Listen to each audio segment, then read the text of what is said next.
रविवार दोपहर में 12:30 देखिएगा जरूर गुफ्तगू।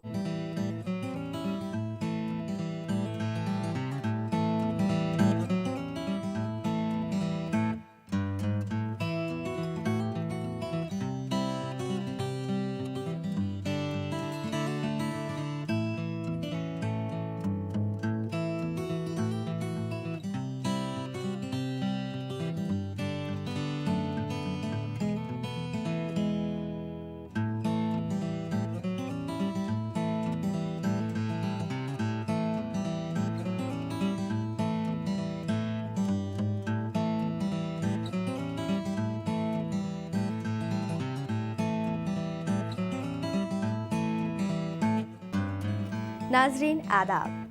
किस्तवार मालूमाती प्रोग्राम ख्वाबों का सफ़र लेकर हम एक बार फिर आपकी खिदमत में हाजिर हैं। नाज़रीन, आप जानते हैं कि इस प्रोग्राम में हम कुछ अहम मौज़ूआत पर आपको जानकारियाँ देने की कोशिश करते रहते हैं। नाजरीन, इस सिलसिले के तहत आज बात एक ऐसे डॉक्टर की जिसकी खोज ने न जाने कितनी ज़िंदगियों को बचा लिया। दुनिया भर की मेडिकल साइंस में एक नया इनकलाब लाने वाले इस डॉक्टर का नाम है अलेक्जेंडर फ्लेमिंग। जी हाँ, अलेक्जेंडर फ्लेमिंग, जिन्होंने जरासीम यानी बैक्टीरिया से होने वाली बीमारियों का इलाज आसान किया। नाजरीन, फ्लेमिंग की ज़िंदगी पर नज़र डालें तो पता चलता है कि उन्होंने जिन हालात में अपना बचपन गुजारा वो कोई बहुत खुशगवार सूरत हाल नहीं थी। फ्लेमिंग का ताल्लुक स्कॉटलैंड के एक गरीब किसान परिवार से था। माली तंगी होने की वजह से जाहिर है अच्छी तालीम का इंतज़ाम मुमकिन नहीं था। कहा जाता है कि एक अमीर आदमी के बेटे की जान फ्लेमिंग के बाप ने बचाई थी, जिससे मुतासिर होकर उस आदमी ने फ्लेमिंग के बाप को पेशकश की कि वो फ्लेमिंग की पढ़ाई लिखाई का जिम्मा उठा सकता है। इसके बाद फ्लेमिंग को अच्छी तालीम का मौका मिला। उस दिन मैंने दवा एक तरफ रख दी, खाई ही नहीं। आंटी, ये लीजिए आपकी दवा। डॉक्टर ने कहा है कि इसे आपको वक्त की पाबंदी के साथ खाना है। या अल्लाह, कब तक मुझे ये दवाइयाँ खानी होंगी? अब तो लगता है खाने से ज्यादा मुझे दवाइयाँ खानी पड़ती हैं। इस दवा से इंशाल्लाह आप जल्दी ठीक हो जाएंगी। ये एक एंटीबायोटिक है। अच्छा आंटी, अभी आप ये दवा ले लीजिए।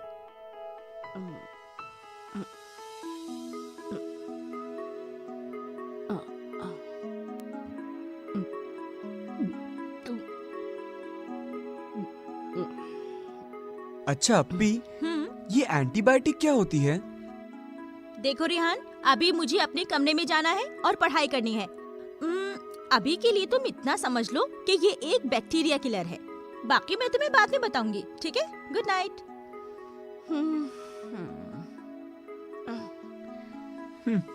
कल बताएंगी, कभी कुछ बोलती ही नहीं है। अब गुस्सा मत करो और सो जाओ मेरे बराबर में। नहीं दादी, मुझे भी जाना है। कहाँ जाना है? या अल्लाह,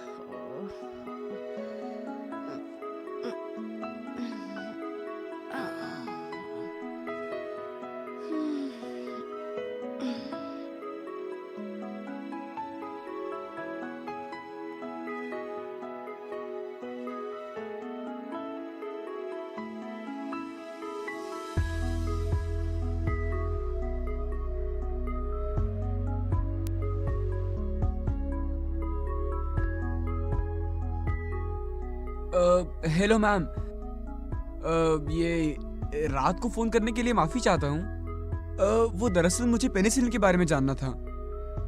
दुनिया की पहली एंटीबायोटिक दवा पेनिसिलिन ही थी। आजकल इन्फेक्शन को खत्म करने के लिए इन दवाओं का बहुत ज्यादा इस्तेमाल होता है। पेनिसिलिन के अलावा दुनिया भर में और कई तरह की ऐसी एंटीबायोटिक दवाओं का इस्तेमाल होता है। जी मैम, आप बिल्कुल सही कह रही हैं। दुनिया काफी तेजी से तरक्की कर रही है। लेकिन आजकल एंटीबायोटिक का जरूरत से ज्यादा इस्तेमाल भी एक मसला बन गया है। देखो, centre for diseases control and prevention की एक रिपोर्ट के मुताबिक एंटीबायोटिक का ज्यादा इस्तेमाल एक संगीन मसला बन गया है, क्योंकि इसकी ज्यादती से कई और मर्ज पैदा हो रहे हैं। पेनिसिलिन का ज्यादा इस्तेमाल, ये तो मैं पहली बार सुन रहा हूँ। क्या ये कोई मसला बन गया है? हाँ रेहान, ये वाकई दिलचस्प है। European centre for disease prevention and control का कहना है कि एंटीबायोटिक का ओवरडोज कई बीमारियों की जड़ बन रहा है। जी मैम। समझे रेहान? जी मैम, आपका बहुत बहुत शुक्रिया। ओके ओके, अल्लाह हाफिज।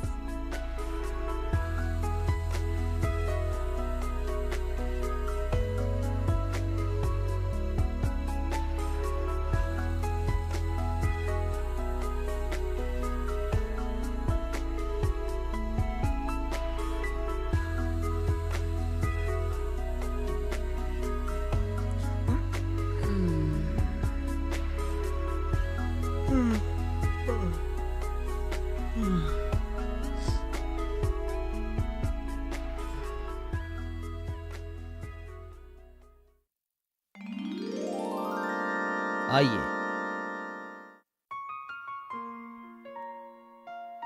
हेलो।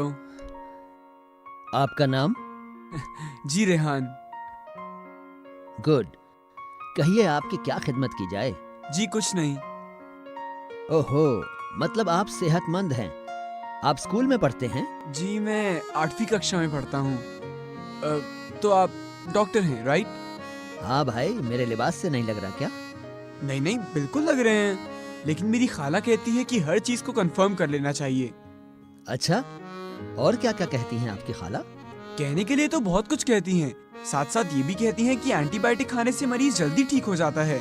बिल्कुल ठीक कहती हैं वो। तुम्हें पता है कि पहली एंटीबायोटिक किसने इजाद की थी? नहीं। मैंने। अच्छा, तो आपने की थी? लेकिन सर, ये एंटीबायोटिक होता क्या है? और सर, आपने इसकी खोज कैसे की थी? बताऊं? जी जी बिल्कुल बताइए ना। हाँ, मेरा नाम अलेक्जेंडर फ्लेमिंग है। मेरी पैदाइश 1881 में स्कॉटलैंड में हुई थी। मेरे वालिद एक किसान थे। मैं उस वक्त 7 साल का था जब मेरे वालिद का इंतकाल हो गया। इधर उधर ठोकर खाने के बाद आखिर मुझे मेरी मंजिल मिल गई, और वो जगह थी Saint Mary's hospital medical school London, जहां मैंने 1903 में दाखिला लिया। हाँ, 1906 में मैंने वहां से MBBS मुकम्मल किया। मतलब आप डॉक्टर बन गए? हाँ, पहली आलमी जंग के जमाने में सेंट मैरीज के ही महकमा तहकीकात में बैक्टीरियोलॉजिस्ट आल्मरोथ राइट को असिस्ट कर रहा था। वो जंग का जमाना था। मैंने वहां काम करते हुए पाई एक एंटीबायोटिक दवा। ये जख्म के बाहर के हिस्सों को ठीक कर रही थी, लेकिन अंदरूनी तौर पर वो नुकसान दे रही थी। क्या नुकसान दे रही थी? कैसे नुकसान दे रही थी? तो फिर मेरी दादी का क्या होगा? दादी दादी दादी। क्या हुआ? क्या हुआ बेटा? कोई ख्वाब देखा है क्या? क्यों चिल्ला रहे थे बेटा? नहीं दादी। या अल्लाह, मेरे पोते पर रहम फरमा। मुझे कुछ नहीं हुआ है दादी। बिस्मिल्लाहिर्रहमानिर्रहीम। अल्लाहु ला इलाहा इल्ला हुवल हय्युल क़य्यूम।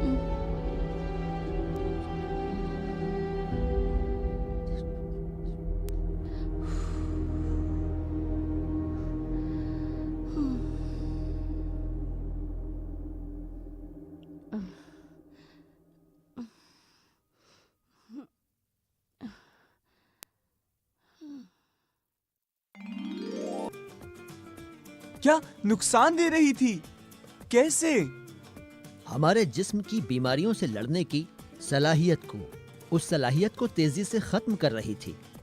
ओहो। मेरे पास आल्मरोथ राइट ने भी बात की तस्दीक कर दी। तो फिर तो आपने उसका इस्तेमाल करना बंद कर दिया होगा ना? नहीं, हमने ऐसा नहीं किया, इसलिए कि उस दवा के अलावा हमारे पास कोई और चारा नहीं था। फिर क्या हुआ? इसी जमाने में मैंने इत्तेफाक से एक बेहतर दवा की खोज कर ली। इत्तेफाक से? हाँ, इत्तेफाक से। दरअसल मैं स्टैफिलोकोकी नामी बैक्टीरिया पर काम कर रहा था। एक दिन सुबह मैं देर से गया तो देखा तजर्बाती प्लेट पर थोड़ी सी फफूंदी लग चुकी है। जहां जहां वो फफूंदी लगी हुई थी वहां वहां बैक्टीरिया का नामो निशान तक नहीं था।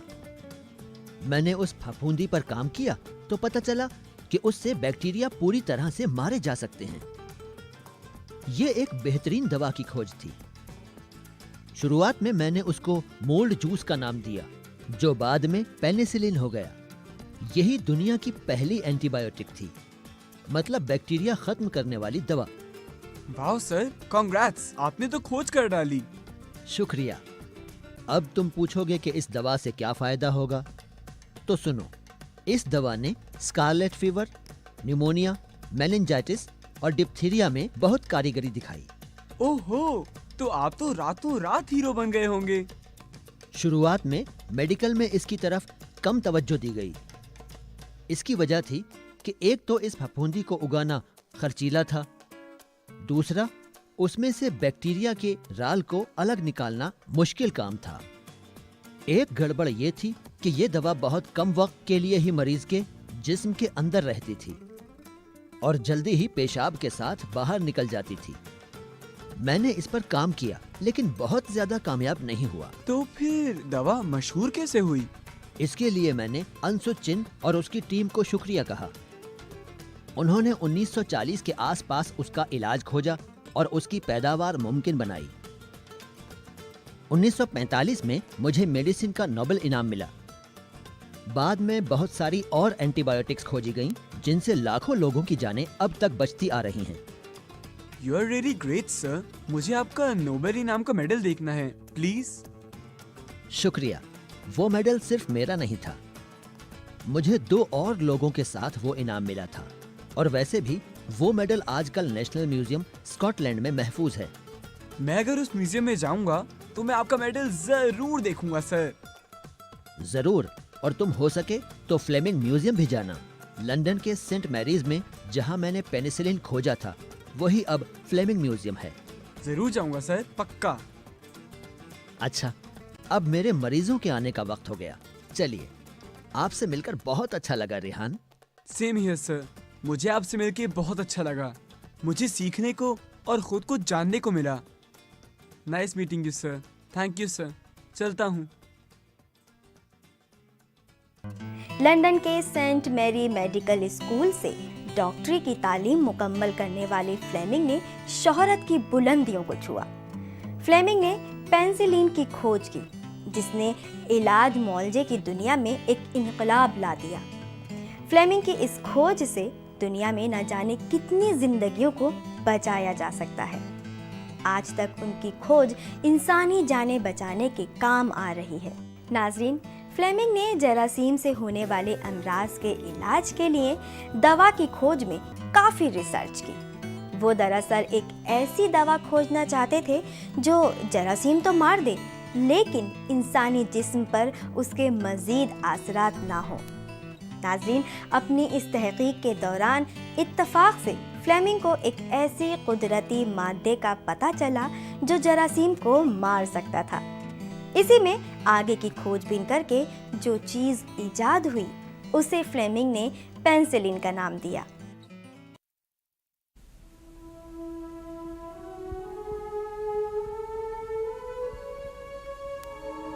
बेटा, अम्मी कुछ कह रही हैं आपसे? जी अम्मी। बेटा, रेहान मेरे बराबर में सो रहा था। एकदम नींद से जाग गया। जब मैंने पूछा तो कहने लगा मैं ठीक हूं। मैं मौलवी साहब के पास जाऊंगी ताकि उसके लिए कोई दुआ तावीज करा सकूं। आप सही कह रही हैं अम्मी, आप फिक्र न करें। बचपन में अक्सर ऐसे ख्वाब आते हैं। हमारे उम्र में ख्वाब देखने का सुख कहाँ। आप परेशान ना हो, आहिस्ता आहिस्ता सब ठीक हो जाएगा। तुम मेरी बातें क्यों नहीं समझ रहे हो? मैं बता देती हूँ, इस पर जरूर किसी बदरूह का साया पड़ा है और मैं इसका इलाज करा के रहूंगी। अच्छा ठीक है, आप जैसा मुनासिब समझें करें। वैसे रेहान अब तक सोया हुआ है, उसे हाँ। उठा दें। जीजू, मैं उसे उठाती हूँ।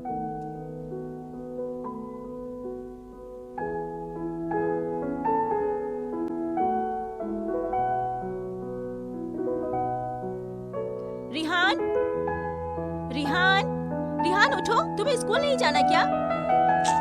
रिहान, कब तक सोओगे? उठो ना। रिहान, उठो। अच्छा, आंटी बता रही थी कि कल रात तुम मुझसे नाराज हो गए थे। मैंने तुम्हारे एंटीबायोटिक वाले सवाल का जवाब जो नहीं दिया था। तो सुनो, एंटीबायोटिक की सबसे पहली खोज पेनिसिलिन के नाम से हुई थी और इसे अलेक्जेंडर फ्लेमिंग ने खोजा था। तुम्हें कैसे पता चला? बस पता है। बाय।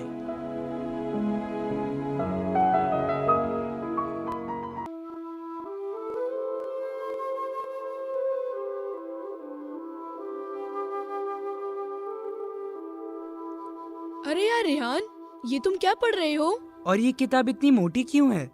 अरे यार, मैं ये मेडिकल बुक पढ़ रहा था। अरे रिहान, क्यों अपने नाजुक दिमाग पर इतना जोर डाल रहे हो? और ये मेडिकल की बुक है, कोई कॉमिक बुक थोड़ी ना है, जो समझ में भी आए और पढ़ने में मजा भी आए। यार, ये बुक मेरे लिए कॉमिक बुक से बिल्कुल कम नहीं है।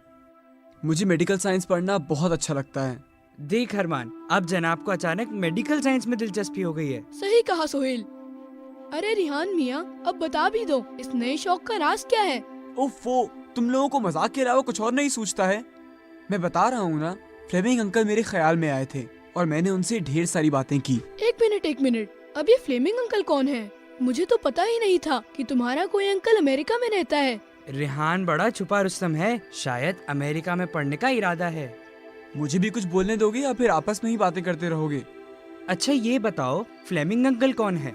जो मेरे ख्वाब में आए थे वो हैं अलेक्जेंडर फ्लेमिंग, जिन्होंने पेनिसिलिन को खोजा था। और मैं उनकी तरह एक दिन साइंस में एक शानदार काम करूंगा। रेहान, ऐसा तो नहीं है कि फ्लेमिंग ही पहले इंसान है जो तुम्हारे ख्वाब में आए थे।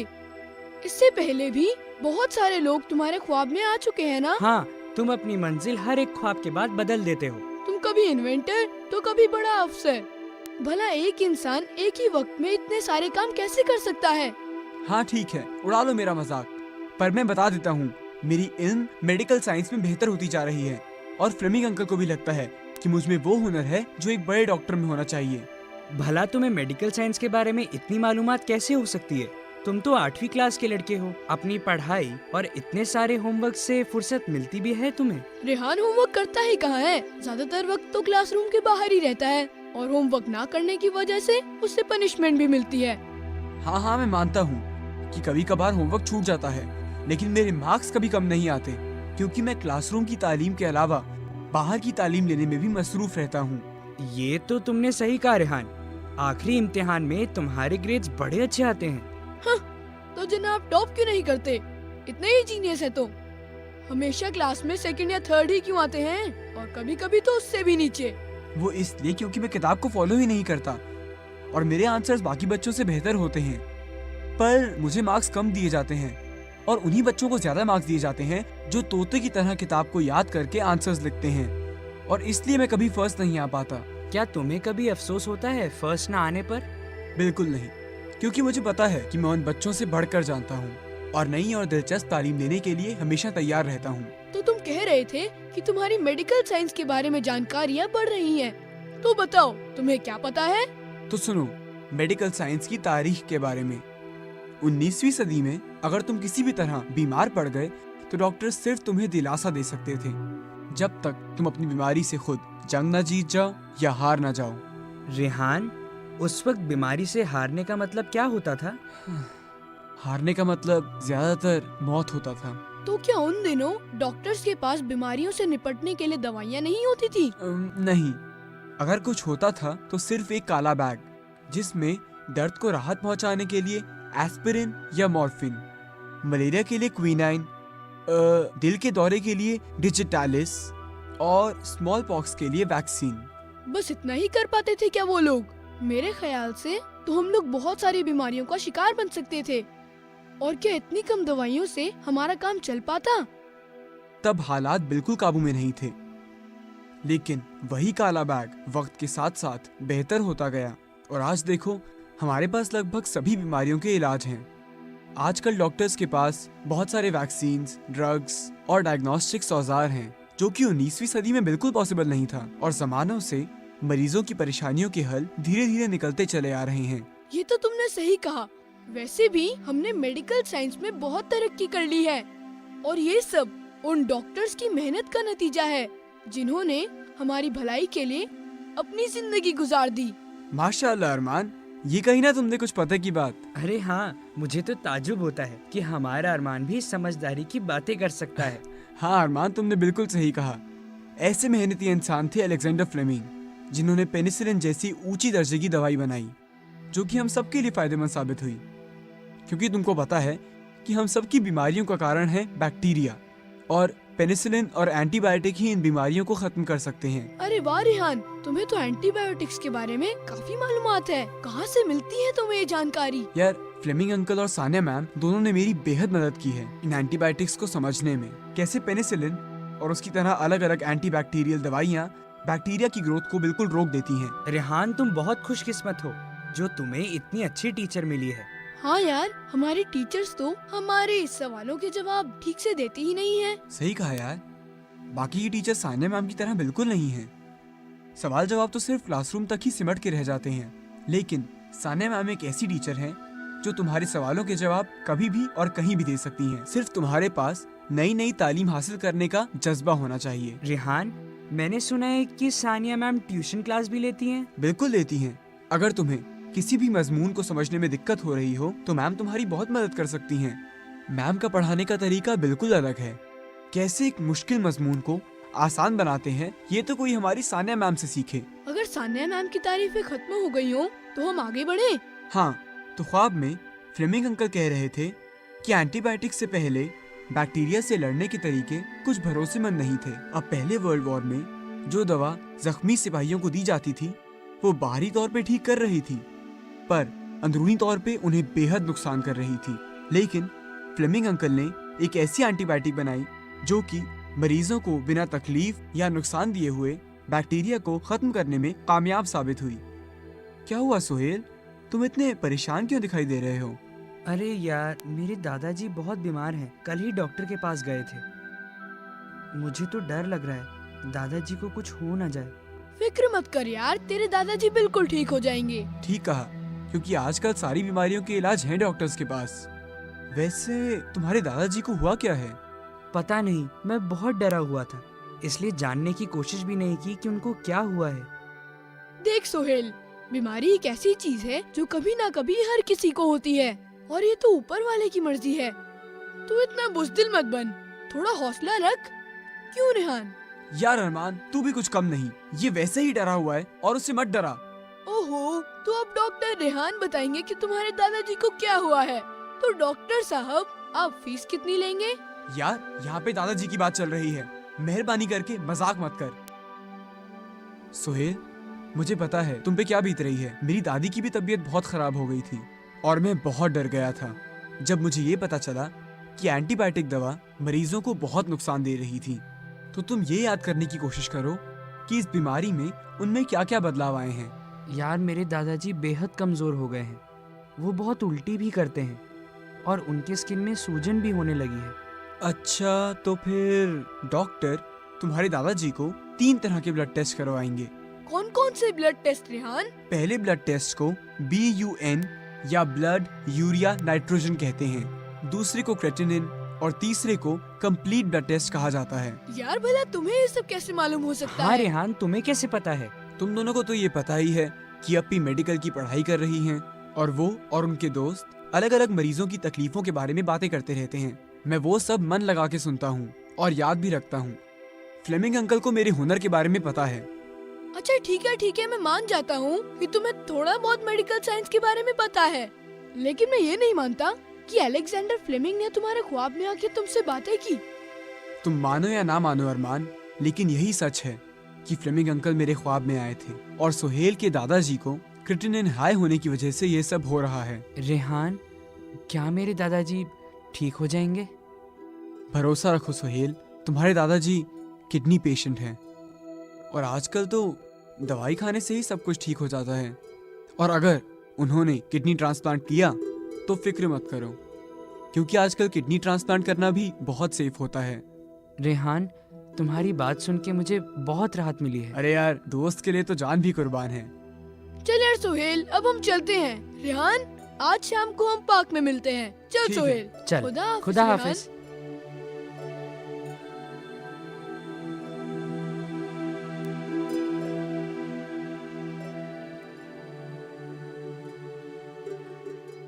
नाज़रीन, शुरू में पेंसिलिन की पैदावार बहुत छोटे पैमाने पर थी, लेकिन बाद में इसे बड़े पैमाने पर तैयार किया जाने लगा। फ्लेमिंग की इस खोज ने मेडिकल साइंस के शोबे में ज़बरदस्त इनकलाब ला दिया। दूसरी जंग अजीम के दौरान इस खोज की मदद से बड़ी तादाद में लोगों की जान बचाई गई। फ्लेमिंग की खोज से इंसानियत को होने वाले फ़ायदे के एतराफ़ के तौर पर 1945 में फ्लेमिंग को मुश्तरका तौर पर नोबल इनाम से भी नवाजा गया। नाज़रीन, फ्लेमिंग का इंतकाल 1955 में हो गया, लेकिन उनकी खोज ने इंसानी इलाज की राहें इतनी आसान कर दी जिसका पहले तसव्वुर भी मुश्किल था। पहले लोग जिन बीमारियों से मर जाते थे, बाद में ऐसे लोगों को बचाया जाने लगा।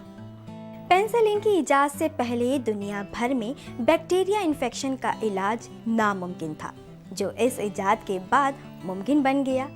एक गरीब किसान के बेटे के इस कारनामे पर दुनिया जितना फख्र करे कम है।